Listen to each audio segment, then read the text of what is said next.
I'm Amanda Knox, and you're listening to Hard Knocks.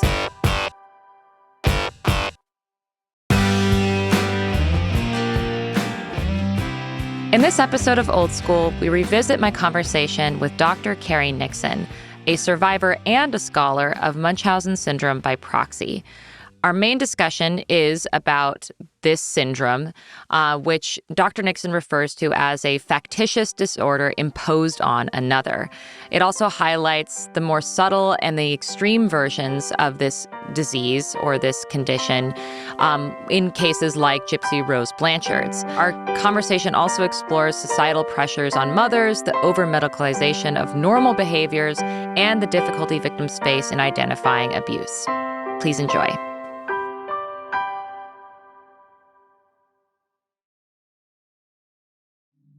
Today's guest is Dr. Kari Nixon, who is currently a postdoctoral fellow at the Norwegian University of Science and Technology. She also teaches English at Whitworth University. Her research focuses on the social nexus of death, disease, and community, and particularly for our purposes here, how illness impacts identity. Ironically, she chose this focus of study before she even realized that she herself was a survivor of factitious disorder imposed on another, also known as Munchausen syndrome by proxy. Perhaps the best-known case in recent years is that of Gypsy Rose Blanchard, who was abused by her mother for decades, led to believe she had disorders such as leukemia and muscular dystrophy. She was forced to use a wheelchair, though she could walk. She was starved, kept in her home as a prisoner, and subjected to painful, unnecessary medical treatments and surgeries, all so that her mother, Dee Dee, could garner sympathy, attention, money, and resources. In 2015, Gypsy freed herself from her mother's controlling grasp by conspiring with her boyfriend, Nicholas Godejohn, to murder Dee Dee. She spent 8 years in prison for her role in that crime, only emerging at the end of 2023. As such, Munchausen by proxy is very much back in the news, and we were glad to connect with an expert who has experienced it firsthand. One thing that might surprise you, given the coverage of cases like Gypsy Rose Blanchard's, is that far more often, this disorder and abuse takes a much more subtle form. Surprisingly enough, this was not something that I consciously chose because of my background. I actually had no real conscious awareness that I was a survivor of Munchausen by proxy when I chose that dissertation topic. I thought that I was just randomly interested in the subject. And my dissertation research was it was in the Victorian era. I studied Victorian literature, and so I studied the ways different family structures shifted around an ill individual. So, for example, I have chapters on sexually transmitted disease and what the revelation of sexually transmitted disease does to a romantic partnership. So, it wasn't in any way mirroring what I had gone through. And in fact, I think that there's almost no chapter on mothers and daughters. Yet midway through my dissertation, I realized that I had lived through Munchausen by proxy. And I think the connections are pretty obvious. And perhaps I stayed away from the mother-daughter relationship purposely without realizing it in a way, because I have a father-daughter relationship, and I have married couples and dating couples and community relationships, but actually now I'm thinking about this for the first time, conspicuously no mother-daughter relationships. That is fascinating. How were you feeling at the time that you were in grad school? What I remember is at the time I really didn't identify with being an ill person at all. I certainly still believed that I had been ill, but enough time had passed that I really didn't even worry about relapses. So when did you come across the Munchausen by proxy idea in your research? My first PhD that I began, though I did not finish, I dropped out after a semester, was in clinical psychology and primarily psychopathology. So I knew of the concept from then, but really never thought about it at all. I mean, I remember a friend in college telling me that they were a survivor of Munchausen by proxy. And I vividly remember sitting at the breakfast table with them. We were out for brunch like you do all the time in college.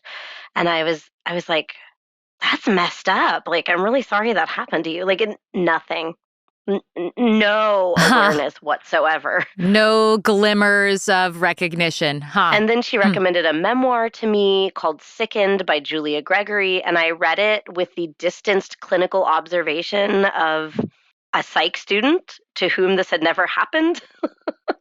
Fascinating. In a weird way, I can say in almost like a double-blind study way, this was neither like suggested to me, like, because I was clearly not suggestible. I was very completely unaware in a way, but I would have told you in that same breath, like, yes, I was on morphine throughout high school, but I needed the morphine and my mother saved me, even as I'm reading. So in a way, it's kind of nice. It's very funny for me to look back on and see how dense I kind of was. But it does prove to me when in a way, where I'm never going to get a confession from my mother, right? There's never going to be the external proof that I might want. Mm-hmm. It kind of helps me know that this wasn't suggested to me by any external source. In fact, I was quite resistant to any suggestions. And at the same time, these weren't memories I recovered later. They were always things I always remembered. I just didn't know they were different or significant in any way.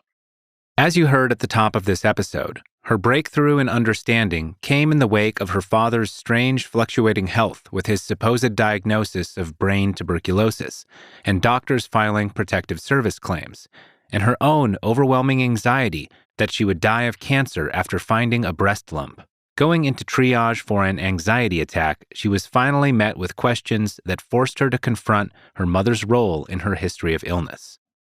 I think in general, Munchausen by proxy, in many cases, this is just my personal opinion, it's something that doesn't hold up very long to any sort of detailed scrutiny.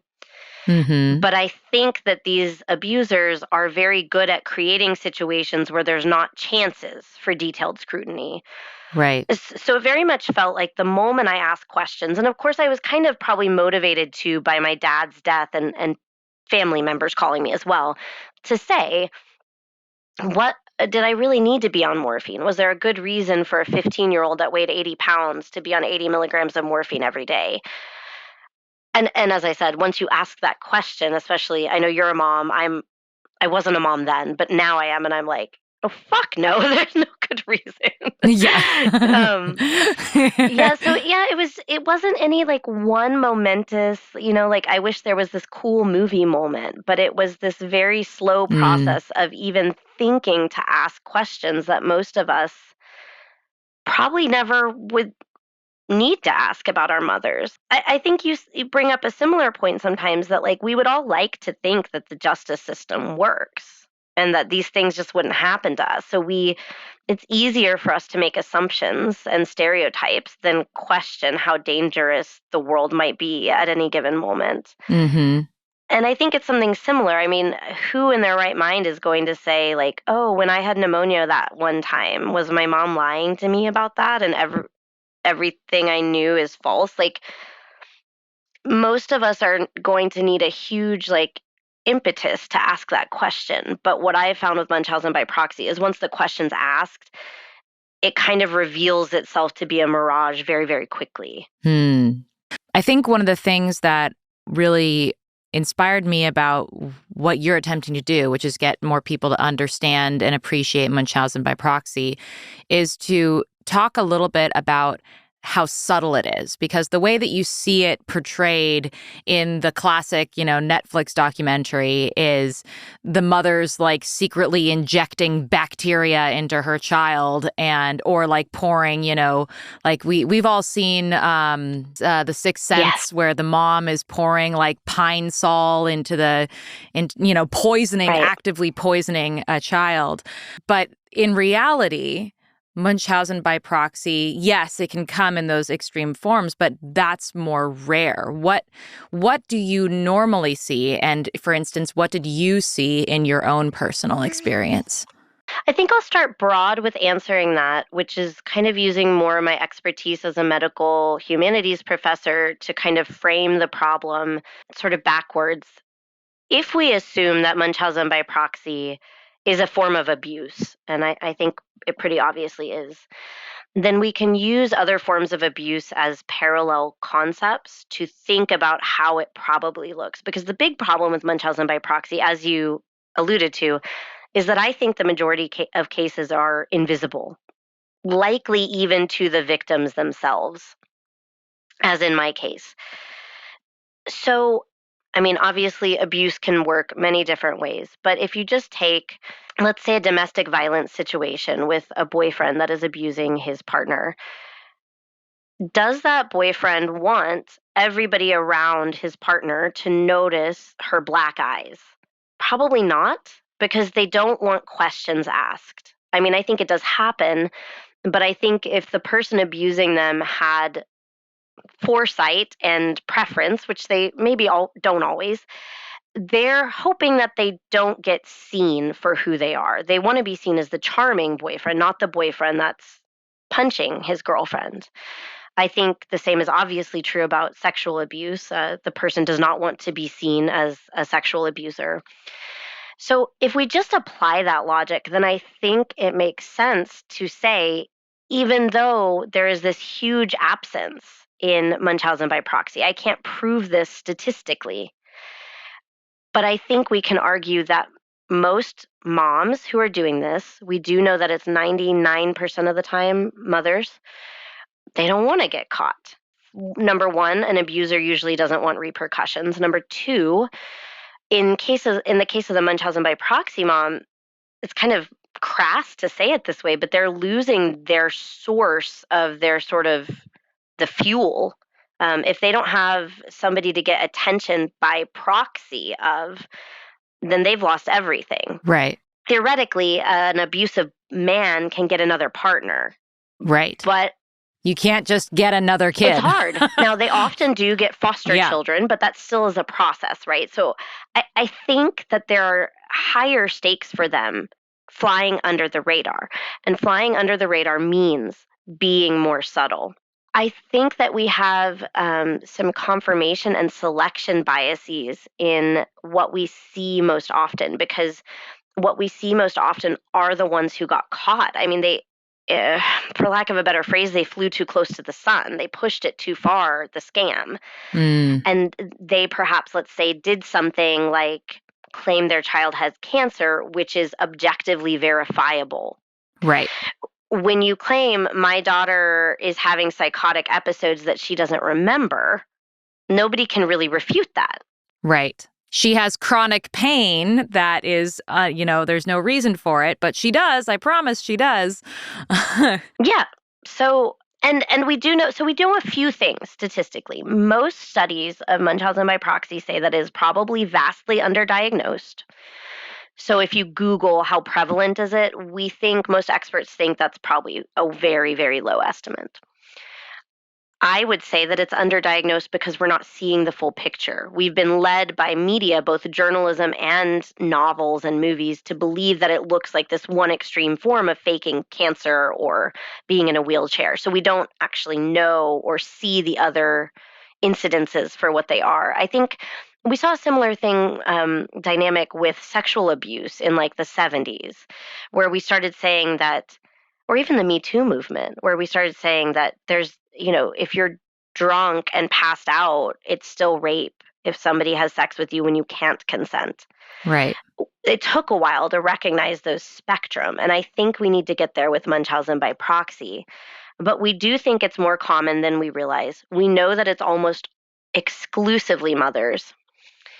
And we know that most of the time it begins with an actual presenting problem. That means that usually there is something the child is complaining about. And I think that's a myth we need to reveal, that it's not usually that they're just causing an illness. It does happen. But again, those are the people flying too close to the sun and pushing the scam way too far. Most of them, the kid is maybe nauseous a lot and they take it too far. in my case, I did have pain. I was telling her I had pain. And I've seen a lot of victims when, even once they realize that this happened to them, myself included, they self-gaslight and say like, well, it wasn't her fault because I did say something hurt, and maybe I had psychosomatic pain issues. I very much think that I did. That doesn't justify what happened. So I do think Right. there's also some definitional changes that need to happen. For a long time, we defined Munchausen by the mother's motivation, but now experts are saying we don't define any other condition like drug abuse or anything based on motivation, which we can't ever know. We define it based on the harms and the impact. Mm-hmm. And I think that's important too, because for me as a victim, for instance, when I get into a headspace where I say, well, maybe she didn't know, maybe she was a victim of the opioid epidemic and she didn't understand. No, like she still had a duty to protect me from harm. And what we know is that being on that much opiates is harmful to a child. So I think that also makes it clearer for victims. For me, I think just telling my story, because most people don't have access to the tens of thousands of dollars of free therapy that helped me understand. But when I've told my story just to anybody who will listen, I mean, like dentists, massage therapists, like just anybody, like I have maybe not that many skills, but screaming a lot about things I care about is one. The number of people that I would encounter that would kind of go pale when I was talking and say that that had happened to them, but they didn't realize that it was abuse. That's when I really realized that I had to tell my story, because if I didn't understand what happened to me, and these people didn't understand until they heard somebody else give them an example that they recognized, then I think the first stop to stopping this sort of feedback loop of thinking that it's only these extreme cases is to talk about the less extreme cases. But it's really hard because, even journalists typically don't want to hear that. It's not marketable. Why not? It doesn't, you're probably one of the biggest victims of journalistic stereotypes. It's not interesting, right? It doesn't go far enough, and therefore it's not interesting.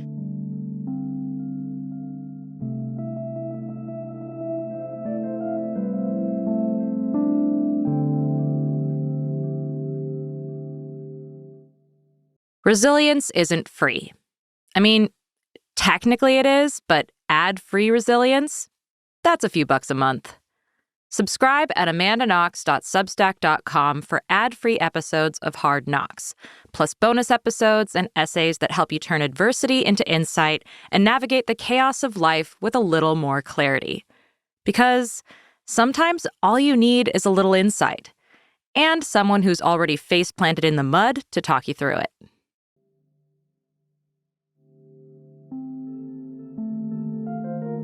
Tell me some of those stories that gets people to go, oh, I didn't know. What are we looking at here specifically? Yeah, I think the biggest one, I've already said that I was on very high doses of morphine for 2 years. That's probably the biggest extreme of my story.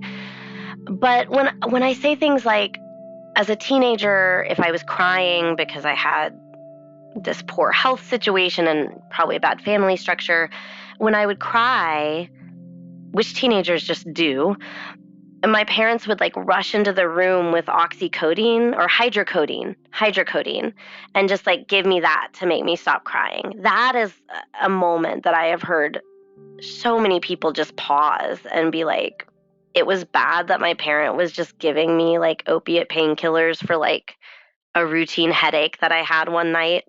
and not just one time, but doing that weekly, daily. Mm-hmm. That's the story that I recall people just always freezing. And if there's anybody listening who's thinking, well, okay, that wasn't so bad, I will say that almost beyond, well, I wouldn't say beyond the morphine, but that was a separate independent story where a psychiatrist of mine stopped me outright and was like, that alone is worth a CPS call. I would be calling CPS if somebody told me that at a 16-year-old. Mm-hmm. So it is verifiably a problem. I found that victims often think, and maybe it doesn't, it really doesn't rise to the levels we see in media, and therefore this can't be what happened to me. And this wasn't just happening when you were a teenager. I mean, pretty much your entire life, you had been sort of given medication as a way to deal with routine things like being a baby that cries. Can you talk to me a Yeah. little bit about that? Yeah. So when I was an infant, I have so many aunts and uncles that will say they remember this conversation with my mom where she would say that she would just give me Benadryl as a 6-month-old and put me in my car seat and lock me in the laundry room with the dryer running so she wouldn't have to hear me crying. Now, interestingly, you can tell this story to people, and a lot of people will be like, a lot of moms did that in the 80s. Two things. Number one, it seems that even at the time in the 80s, my aunts and uncles were sort of horrified by this. So I think somehow it was a little bit abnormal even at that time. And number two, this is exactly my point. I believe that the abusers of Munchausen by proxy that are most successful at carrying out this abuse for the longest time and not losing the source of their abuse to like CPS are the ones who are able to take some semi-socially acceptable things and or poorly understood conditions like infant colic and do something that's just normative enough that if you met this mom at the park and they said that to them, you're not going to go call CPS on that mom.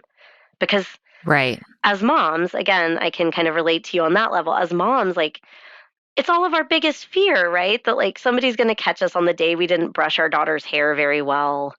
And they're going to be like, that mom's neglectful. And they just catch us on this bad day, right? So I think most of us err on the side of like, I'm not going to be reporting on this mother that I don't know.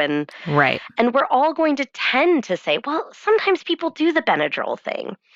When I was 7 and 8, that's when I was diagnosed in the early 90s with ADHD. And so I was on Ritalin and then also Prozac for reasons I'm unclear about. And again, you could say the mid 90s is the height of when everybody was getting their kid put on Ritalin.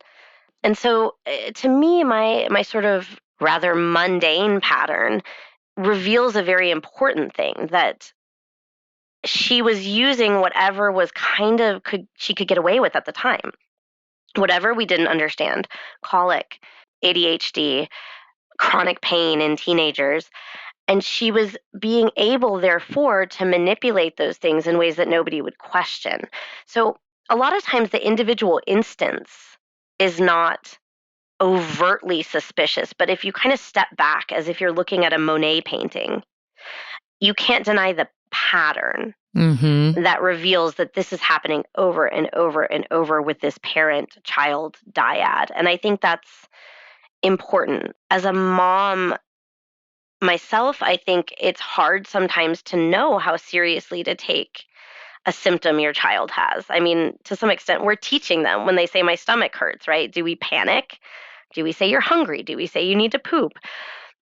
We could get it wrong sometimes, but that's different than this pattern you see because I often find resistance from moms in wanting this sort of advocacy because they're scared that they will get falsely flagged. Research shows that moms are almost never falsely flagged. But secondly, I think we could reassure those moms by saying that one mistake where you look back and you say, should I have cut that tongue tie? Maybe we didn't need to do that. You know, that's different than a pattern over an entire life where it kind of seems pretty consistent. Right. And there are also specific behaviors that we can point to as being an example of, okay, this person is pushing it beyond the realm of reasonability. Like, I mean, a good example that I've read from your description of your experience was that your mom, when she was not getting the outcome from one doctor, she would move on to another doctor and another doctor. Yes. So talk to me a little bit about those kinds of flags that would allay some mothers' or fears about putting the word out there that this is a real problem. Yeah, there are some red flags. Doctor shopping is a huge one. Honestly, in my research, I think that ties into more broader issues in society. In America, particularly, we think of doctors as sort of like a consumer client relationship. And I think people do change doctors sometimes when they don't get the level of care they need. And so I don't want to make anybody worried if they've done that. But certainly going Mm-hmm. to doctors after another is a good example.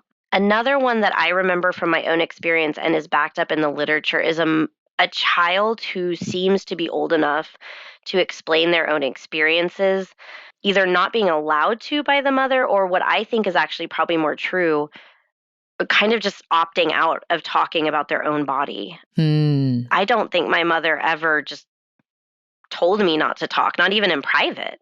A lot of victims do remember their mother telling them to not talk. Mine didn't, but I just believed that she was the one that understood better and that I didn't know what was happening and I needed her to advocate for me. And when I look back, again, being a mom has been, I think, very elucidating to like help me own how extreme some of these things were. Most survivors don't want kids because they're scared to do that. But in my case, it's been mostly enlightening. My eldest daughter is about to turn 8.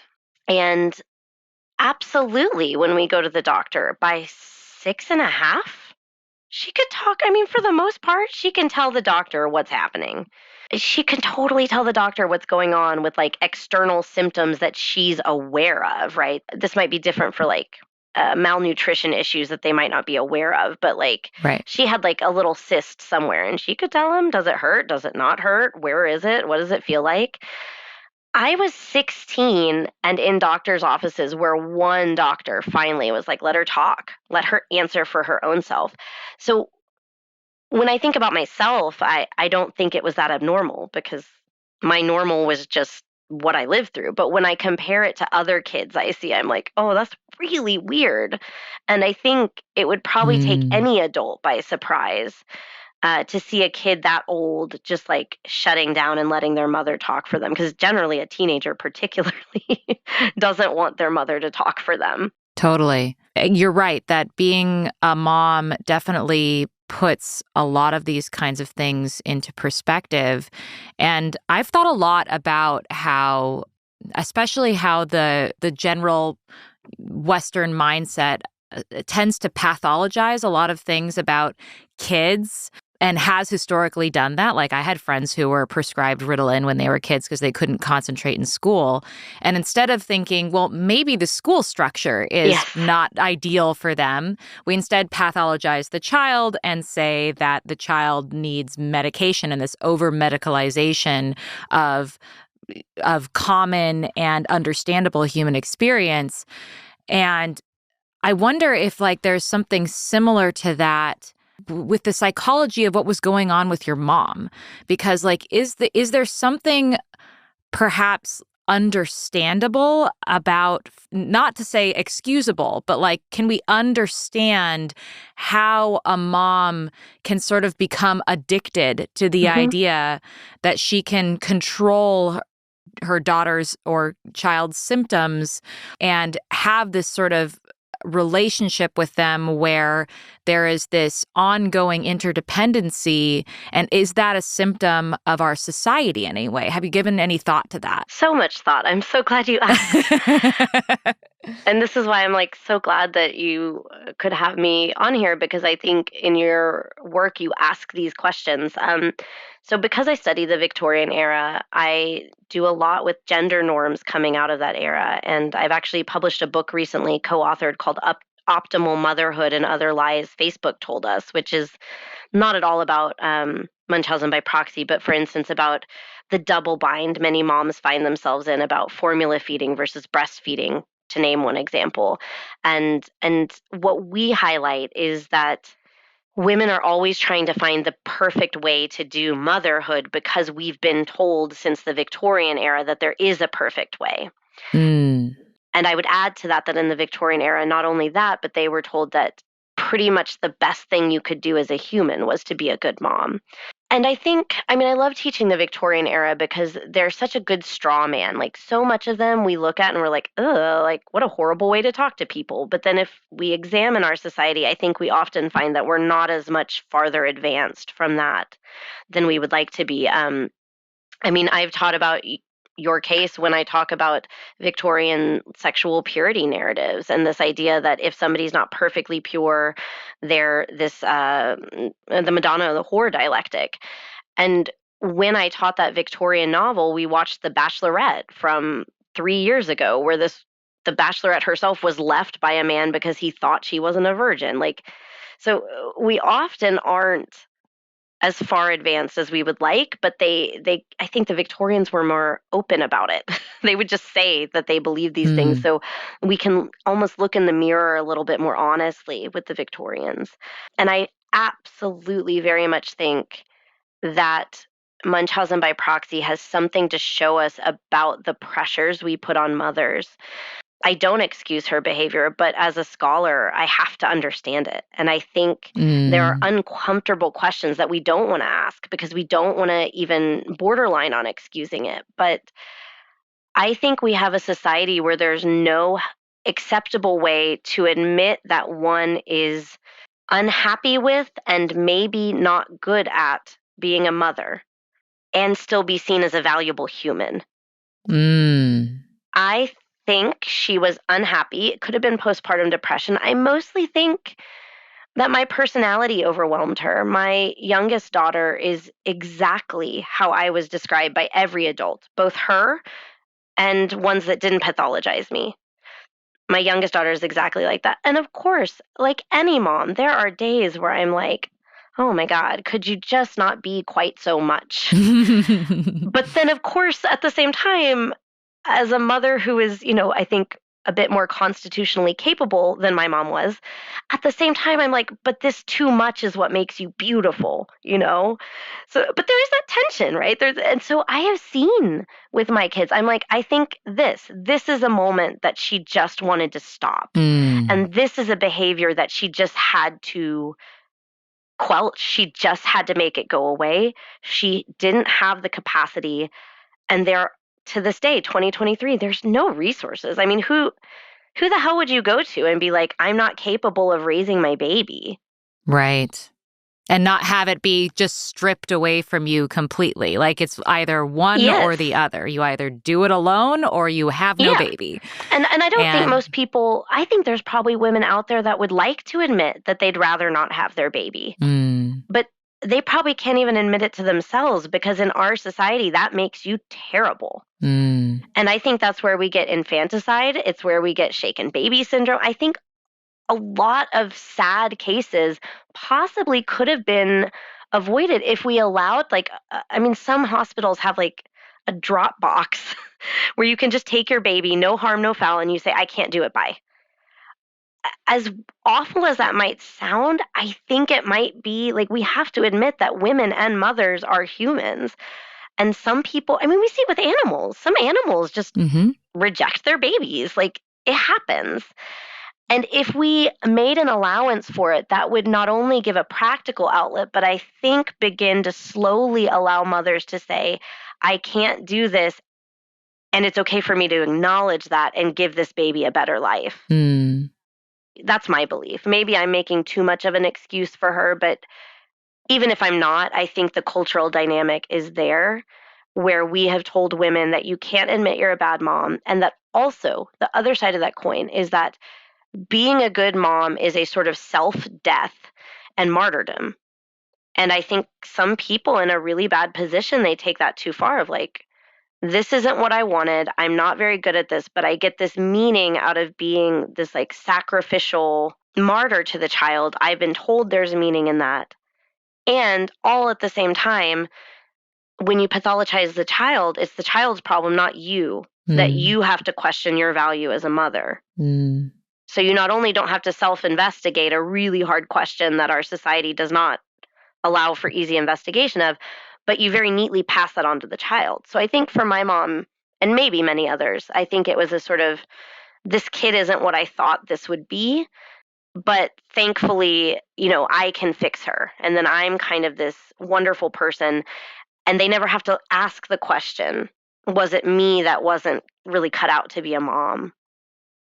And no one feels comfortable approaching, like, again, like one of the big issues with Munchausen by proxy is that if you examine it closely, it comes to light pretty obviously, but you have to be inclined to examine it closely. And it sounds like from your own experience, there were a lot of people who had doubts Yep. in your background, but none of them were talking to each other. Yep. And none of them felt like they had, and I completely understand, like I don't look at another mom and go, oh, I from observing her every once in a while have some deep understanding of what it's like to be her as a mom. Right. Like there's this instinct to just say, okay, you're doing your thing and you're figuring it out, and who am I to say anything? So who am I to examine the situation closely? And I completely understand why a lot of women out there who are moms don't want that close examination, and because they feel like their other people's ideas about what's good for their kid is not fully informed, and every kid's different, la la la la la. But at the same time, like, I can't help but think that as beings that evolved from monkeys that have always lived in like social groups of interdependency, maybe this idea that one person is like responsible for the upbringing of children is a potentially dangerous situation because we're not entirely built for it. Oh, is there anything that's a mic drop moment? to that? Yeah. Yeah, no, I mean, this is something we cover in our book so much, is in the Western world, we don't have a village. Mm. And particularly in America, and I would argue probably Western Europe, you hack it alone or you're not hacking it as a mom. Yeah, I think, and I think also there, not only support for the mom, but support for the kid, because I can look back and identify times, like I live in Norway now, but that's because I was sent to this very odd Norwegian language immersion summer camp every summer in Minnesota. And I think I really fell in love with Norwegian because I fell in love with being in a safe place with adults who looked out for me. And so, yeah, it's not just the mom, but I think that's huge. But if there were more people actively involved in any one kid's upbringing, then there would be more people to intervene, but also to provide sort of maybe a counterbalancing effect where maybe the kid is sort of more protected against the isolation that abusers try to enforce, for example. One other thing I will say, you mentioned pathologization, and I talked kind of at length about that, but I've had this theory that maybe it happens more in societies that are tend to more medically pathologize things. And again, we don't have data, but I see it in Europe. I see self-identified survivors in societies that are less medicalizing. So that's really fascinating to me. And I think one other related issue is that research into poorly understood health issues is also research that will help Munchausen by proxy. So I've tried for a long time to demonstrate to the chronic illness community, who also sometimes resists this because they don't want to be called fakers themselves. But I try to insist that researching fibromyalgia more helps both of us, because then these mothers couldn't exploit chronic fatigue syndrome or Lyme disease. So there's a shared interest in understanding more about these conditions. But I think it also shines a light on the conditions that we just don't care about enough as a society, because those are the ones the moms are able to exploit.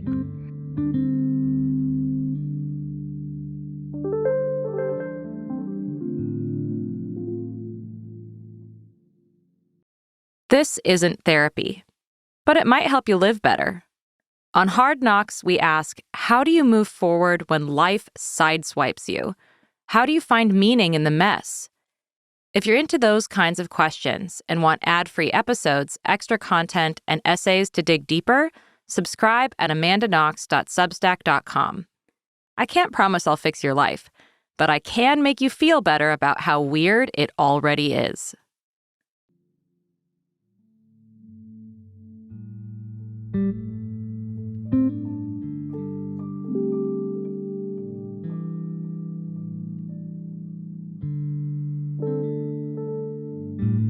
You mentioned that there's not enough support and empowerment for kids. And I think that's one of the things that's really scary about all of this is that from a young age, kids are led to believe that the relationship that they have with their parent who is exploiting them for whatever their motivations may be, and there probably are many, honestly, it's probably a horrible cocktail of motivations. But there's this sense of like not trusting the kid and not empowering the kid to say what they need and what's going on with them even. You talked about being a 16-year-old who is not even being told by her mom not to talk in the doctor's office, but just is like, oh, my mom speaks better for me than I can. Like, how has this whole experience impacted your self-identity as a mother and your relationship with your kids? With my own health, it's harder. I've had to work really hard to believe that I know my own body and what it needs. I don't think that I feel that has been as difficult with my own kids. I tend to have a bit of a mental block in a way about seeing my own situation, as I think is maybe evident. I can talk about it really clinically, but if I think about a kid my age going through this, I get really mad. If I make it not me, then I can feel the feelings. So perhaps that's why with my kids, I don't feel that inability to know whether to, I don't know, be really concerned about something. But I will say, and I say this with, I don't know, every caveat one could possibly throw out there. In my weakness has been to sometimes under worry about things. I don't want that to be interpreted that I've ever neglected my kids, because I haven't. Or if I have neglected an issue, it's been a non-life-threatening one. I'm trying to think of a good example that also protects like privacy, because I'm very I don't like to talk about medical issues my kids have, because I don't think that's my business to tell others. But Sure.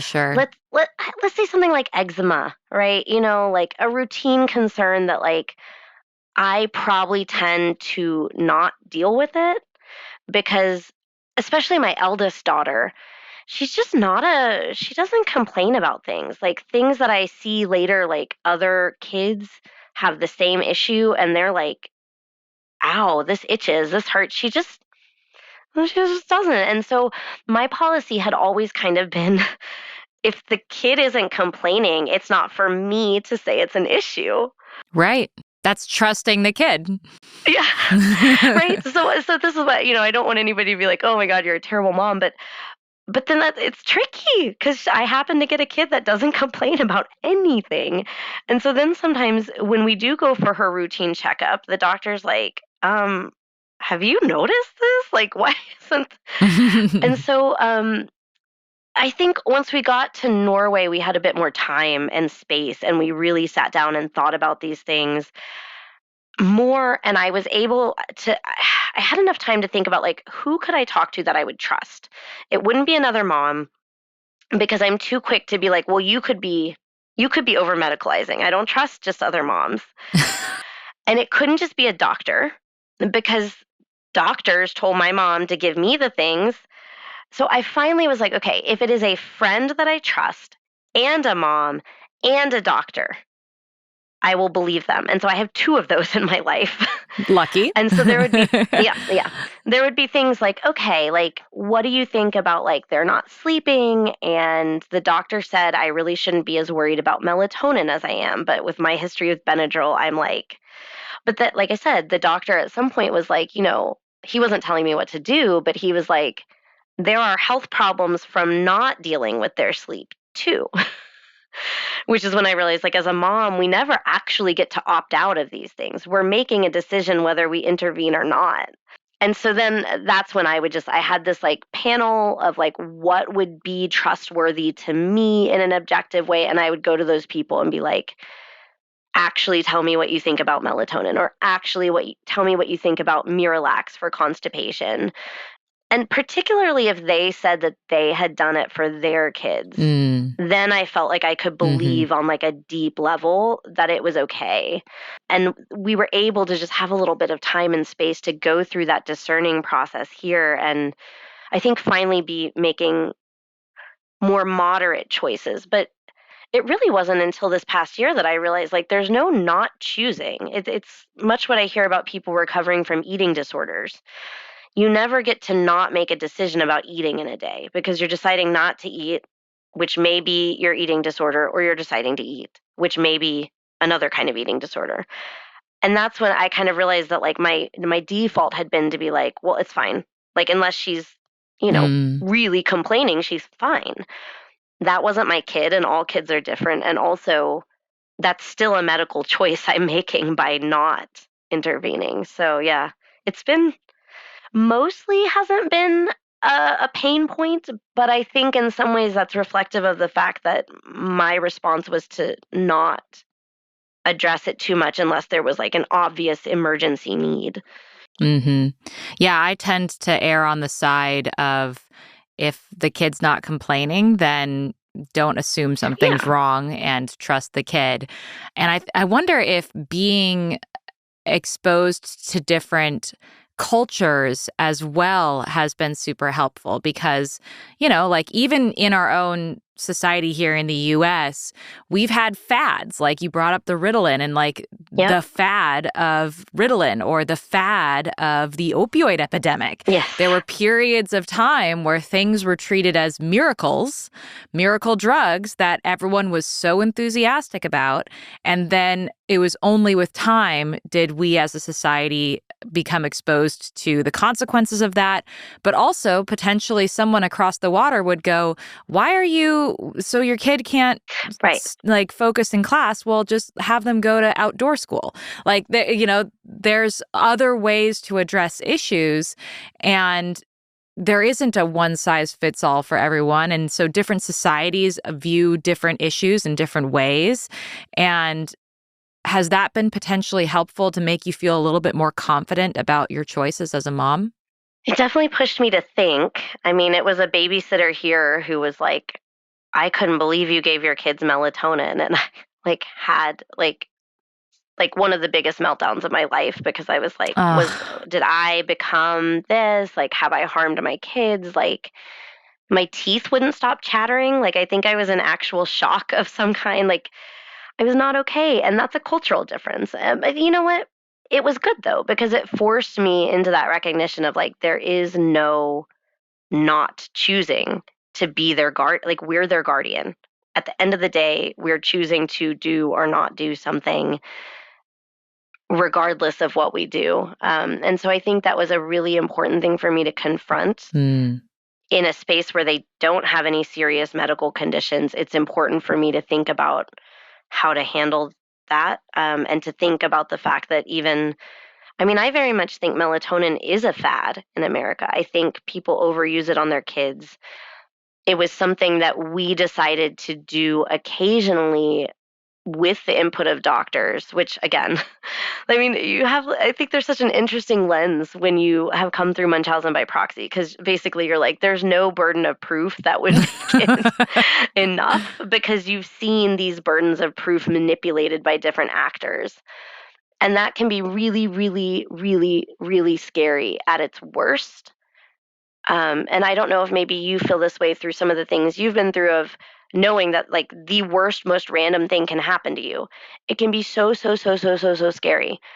But it can also be really freeing to know that like there's no simple answers in life. Like everything is just trying to do the very best you can in the moment. And the idea that there is a simple answer to something like child sleep or how to be a good mom is a comforting illusion, but it's an illusion. So like, yes, like I stand by the fact that we occasionally use melatonin. I don't think it's something that people should be like in Norway, like horrified by. But I do at the same time think it's a fad in America. And I actually spent many years kind of judging people who used it. I think both of those are too simplistic. the answer, and as you said with ADHD, I think most of the time it's that we expect kids to sit through 8-hour school days when I can't sit through a 90-minute meeting as an adult. And yet, ADHD probably does exist in some people at some level that need medication. And like, there aren't simple ways to discern that immediately. I think all any of us can hope for is to have a good community helping us suss that out. And in most cases, that should be our mom, who is doing an imperfect job as well as she can, we hope, in most cases. So, what is your relationship with your mom today, and how do you feel about it? I cut her off when I was pregnant. Once again, I think things that I could sort of hold at a distance for myself, I couldn't when I thought about another child in the mix. And more than the Munchausen, she had kidnapped me as a 9-year-old in a custodial dispute. And truly, only like 2 years ago did I realize that sort of counted as kidnapping. I was very, very traumatized by it in the moment. But for most of my life, would just say, like, yes, I was traumatized, but I was probably making a big deal out of it because it wasn't like a stranger abducted me. So it took me a very long time to realize that, most kidnappings are custodial. That was my bigger fear, is that she would find my kids and convince some daycare worker to let her pick them up from school or something. Oh my God. Yeah, I see you reacting. Like every mom's biggest fear. Yeah, so it actually wasn't the Munchausen really that motivated it, but she's also, well, I don't want to give too many identifying details, but she's very good at convincing people of things. And so that was my thing, is that like, to this day, as much as I know she can't get anywhere near me, I don't even want her to know I have kids. Wow. And you can see the sort of lack of, it's a bit of an irrational fear because I'm here saying that I have kids, assuming she won't find that out. But like, I would still have an absolute panic attack if I thought she even knew that I had children. So no, we haven't talked in ages. She still contacts me sometimes. She has an cousin, I guess, that sometimes emails me updates no matter how much I tell him not to. And the most recent one was him saying, like, which I'm kind of grateful for because it's in black and white. Like, I'm not gaslighting myself. I'm not imagining this. He said, your mom says that you have a very serious genetic condition passed down from your dad, and that if you don't contact her soon, like, there could be harms to you and your son. Then I had a panic attack because I'm like, she knows I have kids, but I don't have sons. So then it took like 3 friends to be like, she doesn't know anything, you don't have a son. But wow. Like I said, it kind of proves it though. I look at that email sometimes and I'm like, I didn't build this theory on a bulletin board out of nothing. Like, she's still using the fear that I guess she knows I still to this day struggle with, of worrying that what if I could be ill? I don't believe I'm ill. That's really important to me. I would do anything to never embody like a patient identity, but I get like an anxiety and I need doctors to tell me it's fine because I've been trained that I don't know my own body. Wow. But the doctors can't do any testing. I want them to like stand on the other side of the room and just tell me I'm fine. It's just it's a tall order. But yeah, so I cut her off then. Some cousins that are much older than me were basically my unofficial foster family when I was a child, meaning they couldn't get rights to me, but they just let me live there whenever she would let me. And they legally adopted me when I was 30. Which is a bit odd, but I mean, I think they're basically my parents at heart. But also, I wanted to make sure I said this. I think if anybody is kind of newly realizing they're a survivor, one really important and reassuring thing to do, if you don't want to get legally adopted, you could just give power of attorney to someone. But you never want to be in a situation where you're in a coma, let's say, and then doctors, not knowing better, give decision-making power to that person. Or what was more on the forefront of our minds is if something happened to us and she had any shred of a legal right to my babies, that would so I recommend to anyone, it's actually very easy to get adopted as an adult because consenting adults can do whatever they want. Right. But power of attorney, like if this has happened to you, that would be like the first thing I would suggest that I think would let you rest more easily at night. Just to know that there's no situation under the sky in which they could have that authority over you again or anyone you know. Yeah, I mean, it's so telling. It makes sense. Like you know who you trust. I've even had this like thought. This is going to sound terrible, but like ever since I had a daughter, the thought can't help but come into my mind of, oh, well, you know where most sexual abuse of young girls happens is within the family. And suddenly, like, I'm thinking in my head, oh, do any of my male family members tick any boxes that I've never considered before? And, thankfully, I'm feeling really lucky because I don't think so. But like those things go through your mind. Yeah. And when you suddenly are responsible for another person's life in a way that you feel it's a different kind of responsibility than you even feel about your own life. And so like the really deep down feeling of, I would not trust my children with my mom is like a deep, deep truth. And that's hard. Yeah, I could see you reacting to it when I would mention that. But it was also very clarifying, right? I guess, and I hadn't thought about it that way till you mentioned it, but it really took me being pregnant to be like, absolutely fucking not, and like you say, I think that is very revealing to be like, I don't not only want you not in their lives, like I don't want you to know they exist. I want legal protections from across an ocean. Like, yeah, that's really telling. I hadn't thought of it that way. Yeah, it is. Yeah. Like if there was any doubt in your mind, like that's the test. Yeah.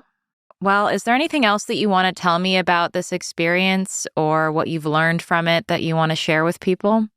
I think it would just be to reiterate that it's kind of cliche to hear these days, like, don't believe what you hear in media. But in this more depoliticized issue, I think I used to be quite mad at media. I was like angry that novelists would write novels using this as a plot device. I think that still makes me mad. But I would also get really mad at journalists because they would only cover the biggest cases and they would straight up tell me, you're like, this is not marketable. It's been done to death. But now I see that it's just kind of this really odd, like, glitch in the matrix that we've gotten into where because those were the most visible, those were the cases that got caught, those are the cases that got publicized, and it became the paradigm under which we know Munchausen by proxy to be.